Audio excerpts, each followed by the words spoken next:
नमस्कार। आप सभी को बहुत बहुत नमस्कार। आज मैं ये वीडियो स्टूडेंट्स और उनके गार्जियंस के लिए बना रही हूँ। बहुत सारे गार्जियंस की ये कंप्लेन रहती है कि उनका बच्चा पढ़ नहीं रहा है, पढ़ने में उसका मन ही नहीं लग रहा है। और बड़े स्टूडेंट्स वो खुद ही कहते हैं कि उनका पढ़ाई में मन नहीं लगता है। तो इसके पीछे कारण क्या है? क्यों नहीं पढ़ाई में मन लगता है? मैंने ये देखा है कि बच्चों का पढ़ाई में मन नहीं लगने का के तीन वजह। एक, ध्यान की कमी। दूसरा, एकाग्रता की कमी। और तीसरा, शांत परिवेश का न होना। ये तीन चीज़ें बच्चों को पढ़ाई में मन नहीं लगने देती। बच्चा बहुत चंचल हो जाता है अगर परिवेश शांति वाला न हो और एकाग्रता न हो उसके अंदर, वो ध्यान न दे पाए तो वो बहुत चंचल हो जाता है। फिर वो उसका मन चंचल हो जाता है और वो अपने मन के घोड़े पर सवार होकर भागता रहता है, इधर से उधर। कोई उससे पूछे कि कहाँ जा रहे हो भाई, तो बोलेगा कि मुझे क्या मालूम, मेरा घोड़ा मुझे भगा रहा है। फिर बच्चा अपने मन ध्यान में नहीं रहता, वो मन के घोड़े पर सवार होकर भागता रहता है।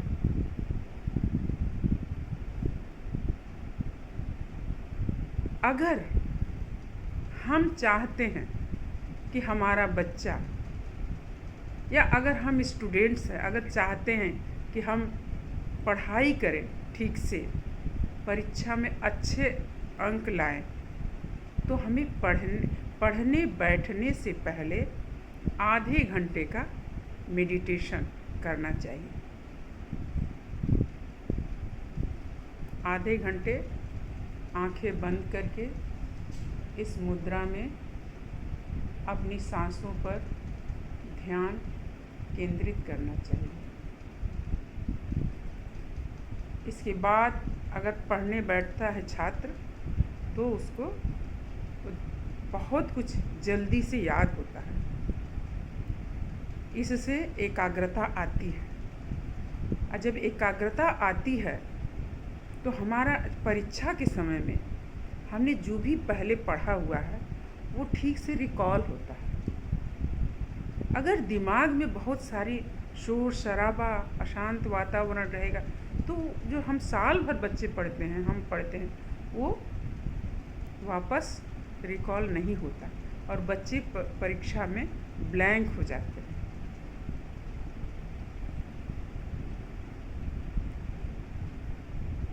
मैं इस पर एक छोटी सी कहानी आपको सुनाती हूँ।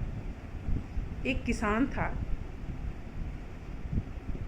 किसान के पिताजी ने उसको एक घड़ी दिया था, घड़ी। और वो घड़ी उससे खो गई थी। वो चारों तरफ खोज रहा, घड़ी मिल ही नहीं रही है। तो घर से बाहर निकला किसान, घर से बाहर निकला और घर से बाहर देखता है कुछ बच्चे खेल रहे हैं, छोटे छोटे बच्चे। तो कहा कि बच्चों, तुम लोगों में से अगर कोई मेरी घड़ी खोज देगा तो मैं तुम्हें इनाम दूंगा।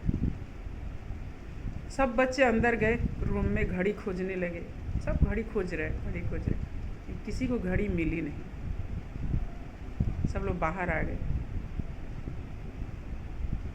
थोड़ी देर के बाद एक बच्चा आया बाहर और उसके हाथ में घड़ी थी। तो सब लोग आश्चर्यचकित हो गए, अरे तुम्हारे हाथ में घड़ी आई कैसे? उसने कहा कि मैंने घड़ी खोजने के लिए दौड़ धूप नहीं की, मैंने दीवार से सटकर चुपचाप खड़ा होकर अपने आप को शांत किया, अपनी सांसों को महसूस किया, तब मुझे घड़ी की टिक टिक टिक टिक सुनाई दी। और तब मुझे पता चल गया कि घड़ी किस दिशा में, ये आवाज़ किस दिशा से आ रही है, और मैं जाकर उस घड़ी को ले आया। हम लोग देखते हैं ना, रात में जब हम सोते हैं तो घड़ी की आवाज़ हमको सुनाई देती है, वातावरण बहुत शांत होता है।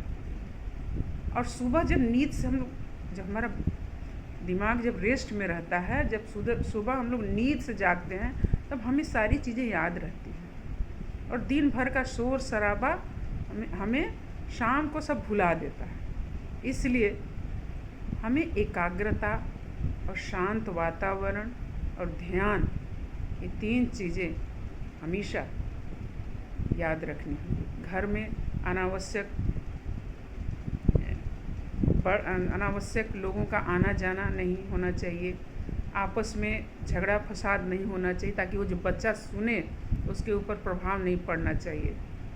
तो ये सब बातें हमको ध्यान रखना चाहिए, ताकि बच्चे अच्छे पढ़ाई करें और अच्छा रिजल्ट करें। धन्यवाद।